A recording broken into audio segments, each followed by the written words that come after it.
I was working the morning shift at a Melbourne pharmacy when this American guy walked in, looked around at the medicine shelves, and asked me where the real painkillers were. He picked up a box of paracetamol, squinted at it, and said, "This looked like kids' medicine." I told him that's what we use here. Standard over-the-counter stuff. He laughed. Actually laughed. Said back home he could get way stronger things without a prescription. He kept insisting we must hide the good stuff behind the counter.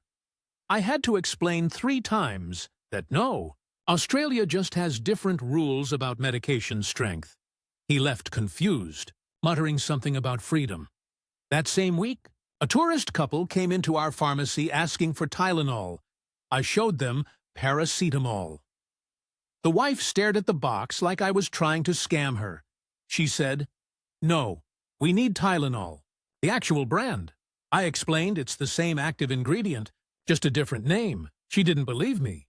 Her husband Googled it right there in the store, then looked genuinely shocked. They bought it, but the wife kept examining the box like it might be counterfeit.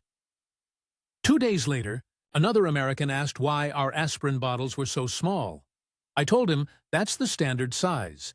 He said back home he buys bottles with 500 pills. 500! I just stared at him. Who needs 500 aspirin tablets at once? He said it's cheaper that way. Bulk buying. I didn't know what to say to that. Then there was the woman who wanted antibiotics for a cold. No prescription, just wanted to grab them off the shelf. When I said she'd need to see a doctor first, she got annoyed, said it was just a cold. Nothing serious. I explained that antibiotics need prescriptions here. She said that seemed excessive for something so simple. Had to tell her antibiotics don't even work on colds. She left looking irritated, like I was making her life difficult on purpose. But that was just the beginning. I was working reception at a Brisbane hospital when an American exchange student came in, holding his arm weird. "Skateboard accident," he said. "Possibly broken." He looked terrified, but not because of the injury. First thing he asked was how much this would cost. Not, "How long is the wait?" or "Is it serious?" Just how much. I told him to sit down. We'd get him sorted. He asked again about cost. Said we'd figure it out after the doctor saw him. He actually hesitated, stood there debating whether a potentially broken arm was worth the financial risk. Another nurse had to convince him to stay. Turned out he had travel insurance anyway, but that fear in his eyes was real. He was genuinely considering just leaving. A retired couple from Texas came into the medical clinic where I worked asking about getting prescriptions. Filled standard medications, nothing unusual. Blood pressure pills, cholesterol medication, the kind of stuff you take daily. I gave them the prices. The husband's face went pale. He asked if I was quoting monthly costs. I said yes, per prescription. He looked at his wife and did this quick mental math out loud, calculated what they'd pay for 3 months of travel. Then he said something that stuck with me. He said, back home, these same medications cost him 3 times as much. He seemed angry and relieved at the same time. Angry that he'd been paying so much. Relieved he could afford to actually stay healthy while traveling. I was working at a Sydney medical center when this American woman in her 50s came in with a bad cough. She'd had it for 2 weeks, she said. Getting worse. I asked why she waited so long to come in. She went quiet for a moment. Then she admitted she was trying to decide if she could afford it. She had travel insurance, but there was an excess fee. She'd been doing that calculation in her head, trying to determine if a cough was worth the money. The doctor diagnosed her with bronchitis, needed antibiotics. She looked genuinely surprised when the total bill was less than she'd budgeted. She told the doctor this same visit back home would have cost her $400 even with insurance. The doctor didn't know how to respond to that. My cousin works as a paramedic in Adelaide. She told me about an American tourist who fell off his bike. Head injury, possible concussion. When the ambulance arrived, the guy was conscious, but dazed. First thing he said, when he realized they were paramedics, was, "I didn't call you." He was worried about the cost. My cousin had to assure him multiple times that they'd treat him first, worry about payment later.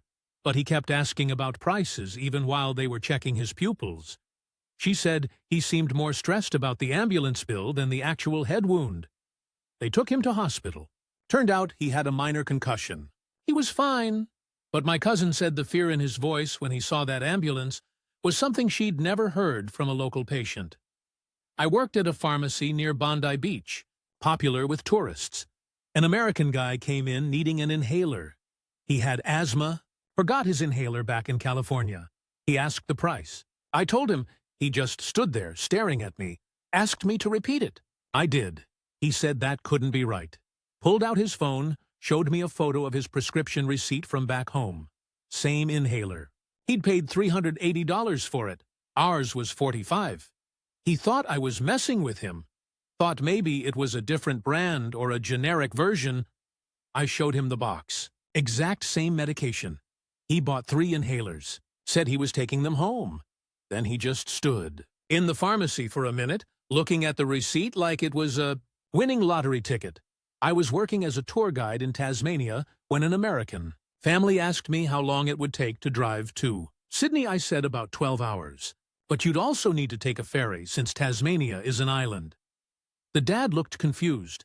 He pulled out his phone, looked at a map, and seemed genuinely surprised. He'd thought Tasmania was just the bottom part of the mainland. His teenage daughter asked if we were close to Melbourne then. I said no. Melbourne's also on the mainland. The family looked at each other. The mom said she thought Australia was small. I told her it's roughly the same size as the continental United States. She didn't believe me. Her son Googled it.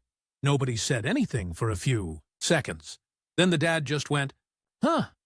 I was working at a hotel in Darwin when this American businessman checked in. He asked what there was to do in town. I mentioned Kakadu National Park, about 3 hours away. He said he was only in Darwin for 2 days, but wanted to see the Opera House. I told him the Opera House is in Sydney. He said, yeah, he knew. Asked how long the drive was. I said it's a 40-hour drive. He laughed, said no way. I showed him the map. He studied it for a long time. Then he asked if there was a train. I said yes.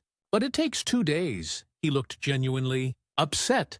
Said he'd specifically chosen Darwin because it looked close to Sydney on the small map he'd glanced at.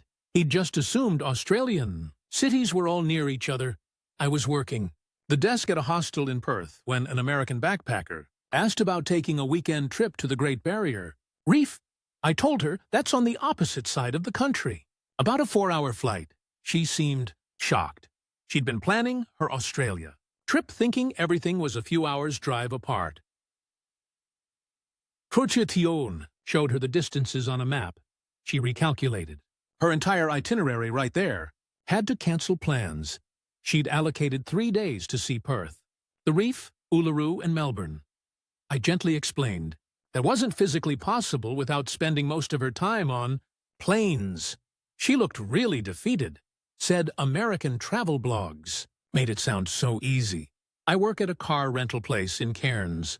An American couple came in wanting to rent a car for a week. They said they wanted to drive down the coast to Sydney, see everything in between. I asked if they knew how far that was. The husband said probably like 6 or 7 hours. I told him it was more like 20 hours of straight driving. He said that couldn't be right.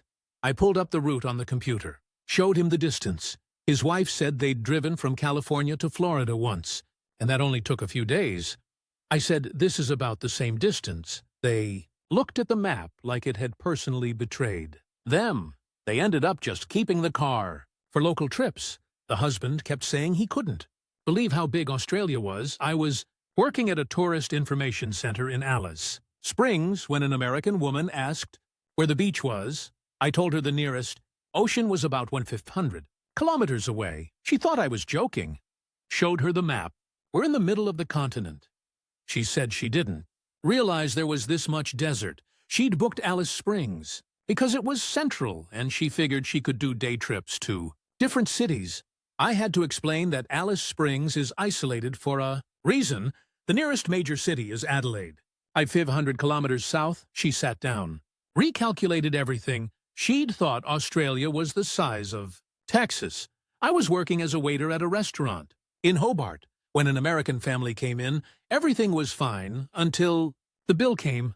The dad looked at it, then looked around for me, asked if service was included. I said no, but tipping isn't expected here. He looked confused, said he wanted to tip anyway. I said that was kind, but really not necessary. He insisted, left a 25% tip. I thanked him, but then he did something weird. He waited, like he expected something else. I asked if everything was okay. He said yeah, just waiting for someone to thank him more. His wife explained that back home, servers make a big deal about good tips. I told him we get paid a proper wage here, so tips are just a nice bonus, not something we rely on. He seemed almost disappointed that his generosity didn't get a bigger reaction. I was working at a cafe in the Blue Mountains when this American woman asked for a coffee with 8 pumps of vanilla, almond milk, extra hot, with foam, but not too much foam. I wrote it down, went to the barista. He looked at the order and asked if I was serious. I said yes. He made something close to what she wanted. When I brought it out, she took one sip and said it wasn't right, asked for it to be remade. The barista came out, very politely explained that we don't really do custom orders like that here. She seemed offended, said customer service in Australia was disappointing. She expected us to remake it exactly to her specifications. The barista offered a refund instead. She took it and left a bad review. Online, I work at a clothing store in Melbourne. An American guy came in, browsed for about 30 minutes. I helped him find his size, answered questions, brought him different options. Normal stuff. When he was done, he didn't buy anything, just said thanks and left. That's fine, happens all the time. But then he came back an hour later and seemed surprised I wasn't friendlier the second time. He said, back home, retail workers remember customers and get excited when they return. I told him helped like 40 people that morning. I couldn't possibly remember everyone. He said that seemed impersonal. I didn't know what he wanted me to say. We're polite here, but we're not going to pretend we're best friends. I was working at a pub in Byron Bay when an American couple asked why we weren't playing music. It was 2 p.m. on a Tuesday. I said we don't usually have music. During the day, they seemed confused. Said back home, bars always have background music or TVs, made the atmosphere better. I told them Australians often just come to pubs to talk. We don't need constant noise. The guy said that seemed boring. They left after one drink. Later that night, they came back when we did have music playing. The wife said, now it felt like a real bar. I didn't have the energy to explain that what makes a bar real is pretty subjective. I was working hotel reception on the Gold Coast when an American guest complained that housekeeping hadn't come to his room yet. It was 10 a.m. I asked if he'd put the Do Not Disturb sign out. He said no, but he was in the room, so obviously they shouldn't come in. I explained that housekeeping assumes if you're in the room, you don't want to be disturbed. He said back home, they knock regardless. I told him he could call down when he wanted service. He said that seemed backwards. He expected housekeeping to just know when he'd left. I suggested using the door sign system. He said that was too much effort. He wanted it automatic. Cho didn't really have a solution for him. Our system works fine for everyone else, my friend. Works at a fancy restaurant in Sydney. An American businessman came in for dinner. Expensive place. Full waitstaff. Everything went smoothly. He paid. Left a decent tip. But then he flagged down the manager. Said the service was good but felt cold. He'd expected more attentiveness. More check-ins. The manager asked if anything was wrong with his meal. He said no. The food was perfect. He just felt like the staff wasn't as warm as American servers. The manager very diplomatically explained that Australian service is more about efficiency and respect for personal space. We don't hover. We don't interrupt meals every 5 minutes. The American said that made sense culturally, but it still felt off to him.